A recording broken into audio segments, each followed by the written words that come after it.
Let's make this macrame moth pixel wall hanging together. Well, hello friends. For this project, we're going to need medium worsted weight yarn, and I like the brand Sheep G's Chunky Monkey. And as you can see, this is 100% acrylic yarn. You're also going to need a 12-inch wooden dowel, some single strand cotton rope, some sharp fabric scissors to cut your rope, and this is optional, but a good macrame board and some T-pins is very helpful.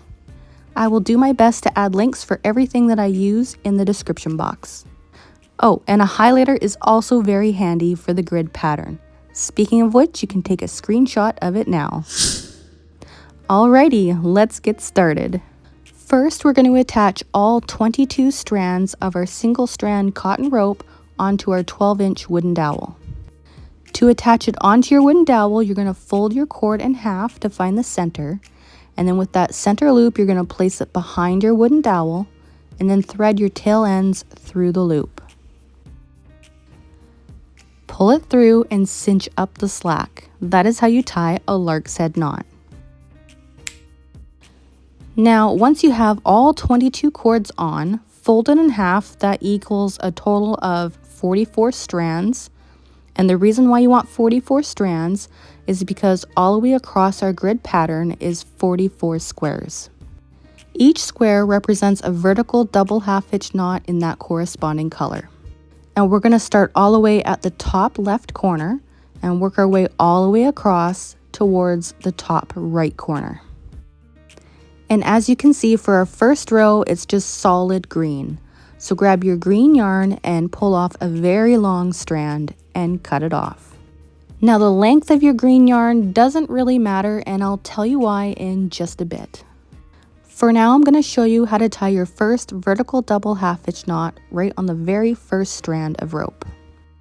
So taking your long strand of yarn, you want the short tail end on the left and the long tail end on the right.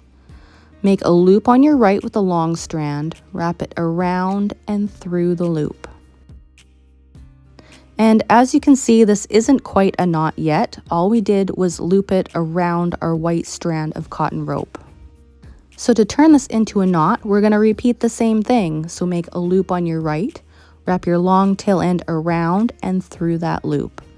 Now cinch it up a little bit, but not tight, because you want to be able to slide it all the way up to the top.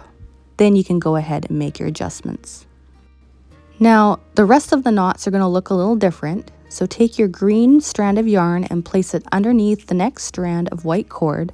Make a loop on your right, wrap your tail end around and through the loop, but this time cinch it all the way up to the top.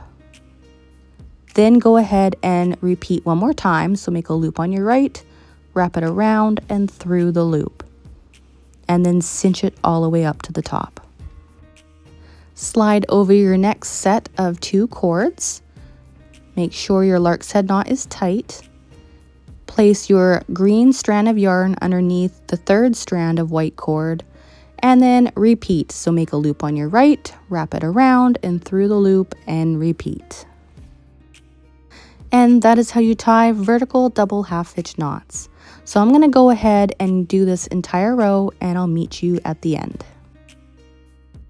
Alright, so every single time I complete a row, I like to highlight that row on my grid pattern. This is a great habit to have, especially if you plan on doing some more complex pixel patterns.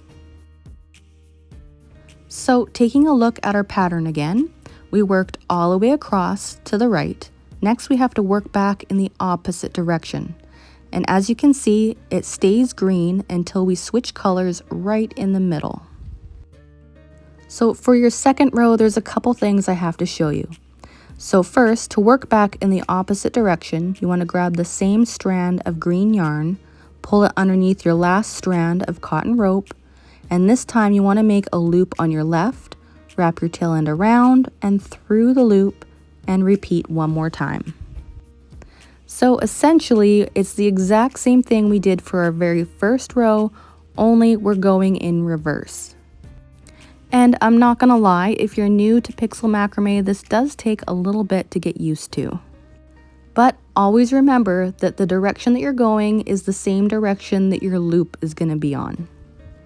Or at least thinking of it like that is what helped me when I was new. Okay, so I'm going to work a ways a little bit down this row, but then I'm going to have a little bit of an issue that you're also probably going to encounter too.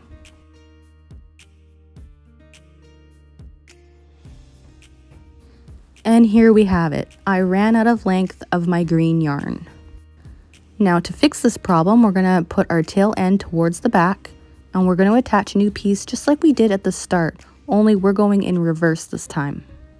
Snip off another long strand of green yarn, and our short tail end is going to be on the right this time and the long on the left.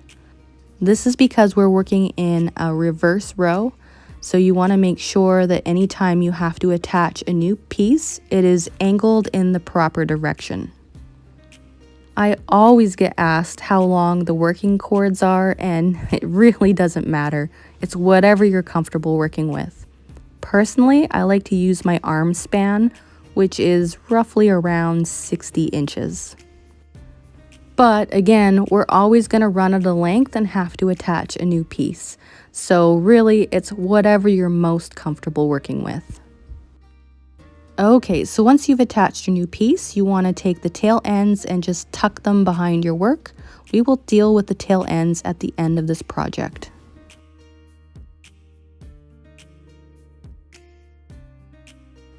Alright, so now we're at the point where we need to switch to a different color. Tuck your previous green strand of yarn off to the side. We will get back to that later. Grab your dark brown yarn, and we're going to go ahead and take a long piece of that. And just like we did when we ran out of the green yarn and at the start, we're going to go ahead and attach a new piece. Keep in mind which direction that you're going. We're going in reverse, so our short tail end is going to be on the right and the long on the left.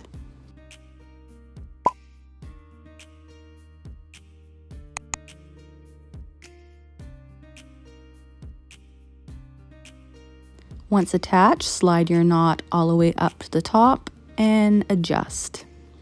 Alright, so I did the rest of our brown. Now we need to switch back to the green. Pick up that same strand of green yarn that you were using before. Lift up your white rope and then place your brown strands of yarn underneath. And we're gonna run our green yarn across. You want the green yarn underneath the white strands of rope, but on top of your previous brown strands of yarn. And then all you have to do is carry on tying your vertical double half hitch knots. It's just as simple as that.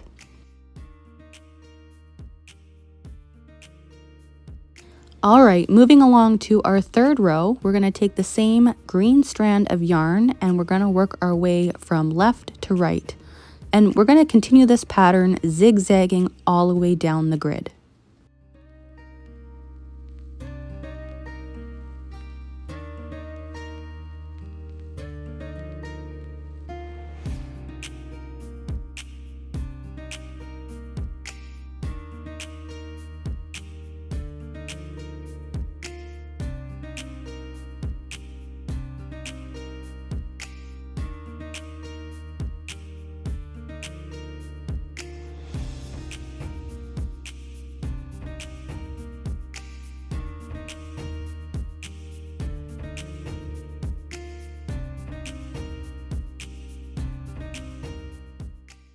Highlighting that final row is so satisfying.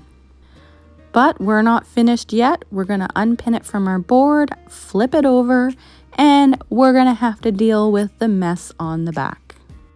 Now, what I like to do is take any two strands that are close together and tie just a regular double overhand knot. Then snip off the excess yarn and continue on tying our double overhand knots, tying up all of our loose ends. Now, oftentimes I leave the back just like this.